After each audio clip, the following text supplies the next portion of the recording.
Assalamualaikum warahmatullahi wabarakatuh. Apa kabar anak-anakku kelas 7? Semoga kalian tetap sehat, tetap semangat, dan tetap berprestasi di masa pandemi ini. Selamat berjumpa kembali dengan saya, Ibu Ana Ismawati, dalam pelajaran Bahasa Indonesia. Kali ini kita akan mempelajari teks deskripsi. Anak-anakku, pada pertemuan kali ini, kompetensi dasar yang harus kalian kuasai yaitu mengidentifikasi informasi dalam teks deskripsi tentang objek, bisa sekolah, tempat wisata, tempat bersejarah, dan atau suasana pentas seni daerah dan lain-lain yang kalian dengar maupun kalian baca. Nah, anak-anak, dengan kompetensi dasar tersebut diharapkan pada pembelajaran ini kalian dapat 1. Memahami pengertian teks deskripsi. 2. Menentukan ciri umum teks deskripsi dari segi isi dan tujuan komunikasi pada teks yang dibaca atau didengar. Yang ketiga, diharapkan kalian dapat menentukan jenis teks deskripsi pada teks yang dibaca atau didengar. Nah, setelah kalian mengetahui KD dan tujuan pembelajaran, maka kita lanjutkan ke materi ya. Namun sebelum saya lanjutkan, perhatikan syair lagu Rayuan Pulau Kelapa sambil kalian dengarkan lagu tersebut.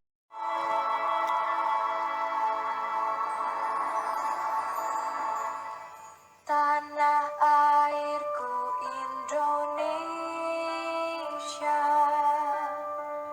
negeri elok amat ku cinta, tanah tumpah darahku yang mulia, yang ku puja sepanjang masa. Tanah airku aman dan makmur, Pulau Kelapa nan amat subur, melatih pujaan bangsa sejak dulu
Bagaimana anak-anak setelah kalian membaca syair sambil mendengarkan lagu tersebut? Apa yang terbayang dalam benak kalian? Akan terbayang dalam benak kalian betapa eloknya negeri kita Indonesia tercinta. Digambarkan dalam lagu itu betapa suburnya tanah air Indonesia, kemudian pohon-pohon kelapa yang melambai-lambai di tepi pantai. Semuanya terasa indah permai. Nah, anak-anak, kata-kata atau syair dalam lagu Rayuan Pulau Kelapa itu adalah salah satu contoh teks deskripsi. Bagaimana anak-anak? Apakah kalian sudah punya gambaran tentang teks deskripsi? Anak-anak, kalau kalian sudah mempunyai gambaran tentang teks deskripsi, lalu bagaimana pengertian teks deskripsi itu?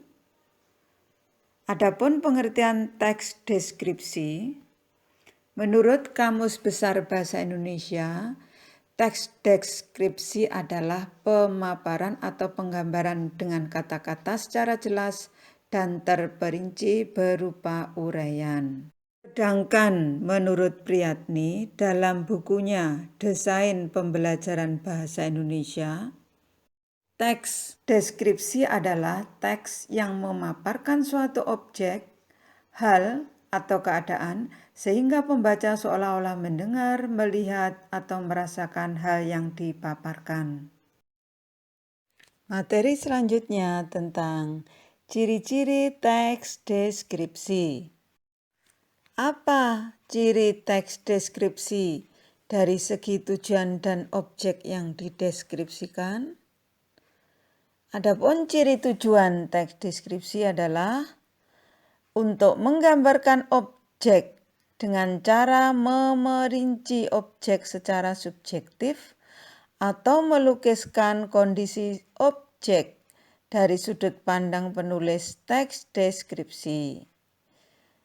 Bertujuan menggambarkan atau melukiskan secara rinci dan menggambarkan sekonkret mungkin suatu objek atau suasana, perasaan, sehingga pembaca seakan-akan ikut melihat, mendengar, mengalami apa yang dideskripsikan.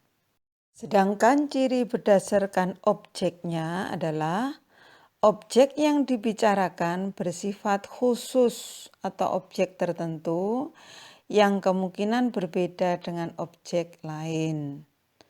Objek yang dideskripsikan bersifat pendapat personal.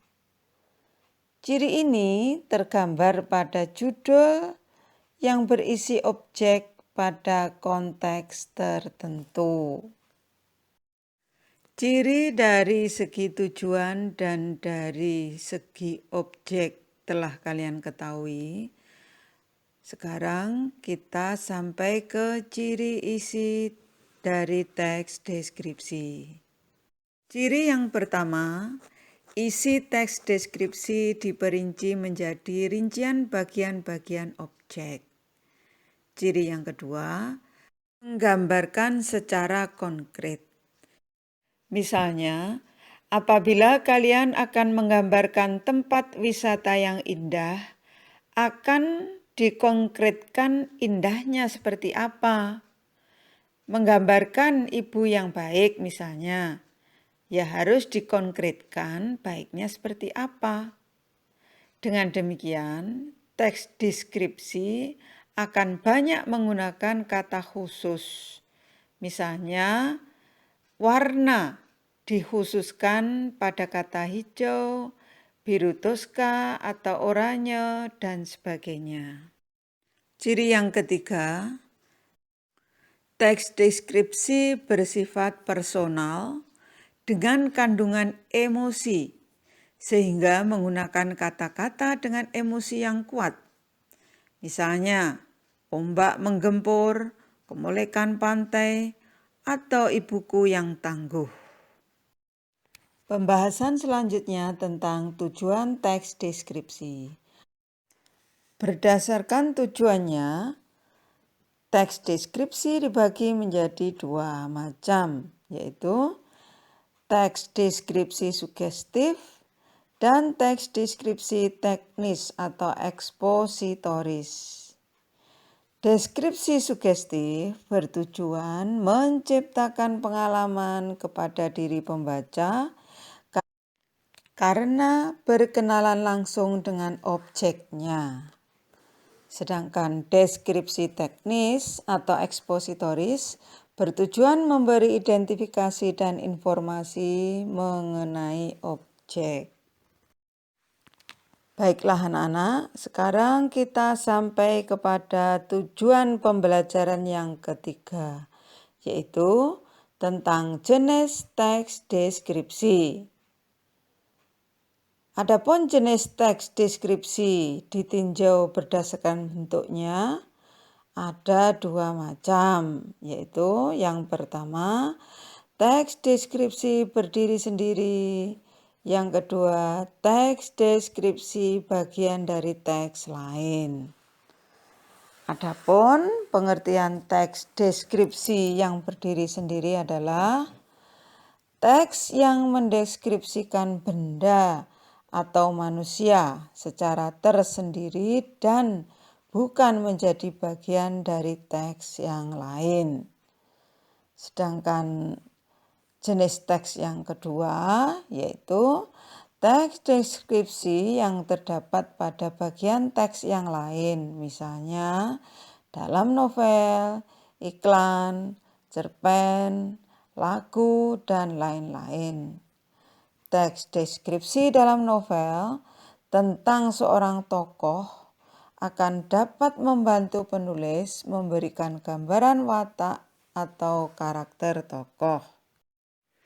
Anak-anak, inilah teks yang berjudul Kelinci. Teks ini berdiri sendiri, tidak merupakan bagian dari teks yang lain. Silahkan dibaca, dicermati, dipahami.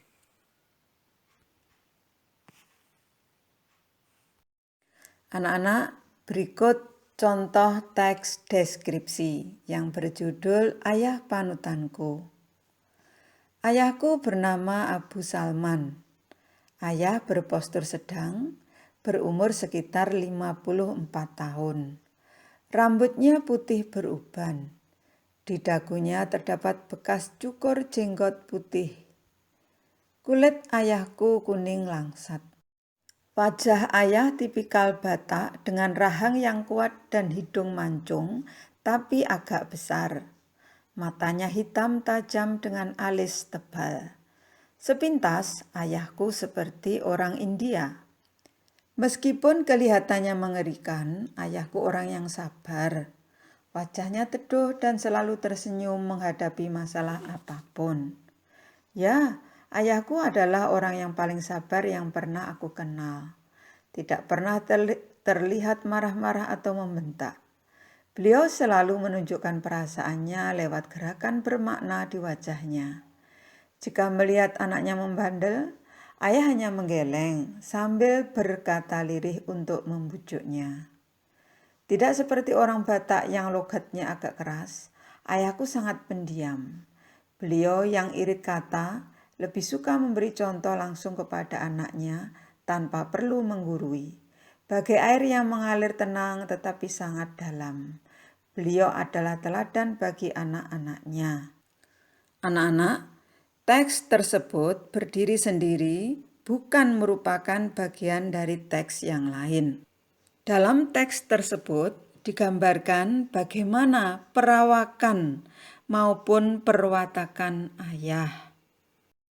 Contoh kedua yaitu teks deskripsi yang menjadi bagian dari teks lain, karena teks tersebut adalah kutipan dari novel yang berjudul The Lord of the Ring, yang berisi tentang penggambaran tokoh Bilbo, seorang tokoh yang kaya raya namun berwatak aneh. Demikianlah anak-anak materi pada pertemuan kali ini. Untuk memperdalam pemahaman, kalian bisa membaca buku paket Bahasa Indonesia kelas 7 halaman 1 sampai 12. Apabila ada pertanyaan, silakan sampaikan di grup WA kelas kita. Ibu akhiri sampai di sini. Salam sehat, tetap semangat. Wassalamualaikum warahmatullahi wabarakatuh.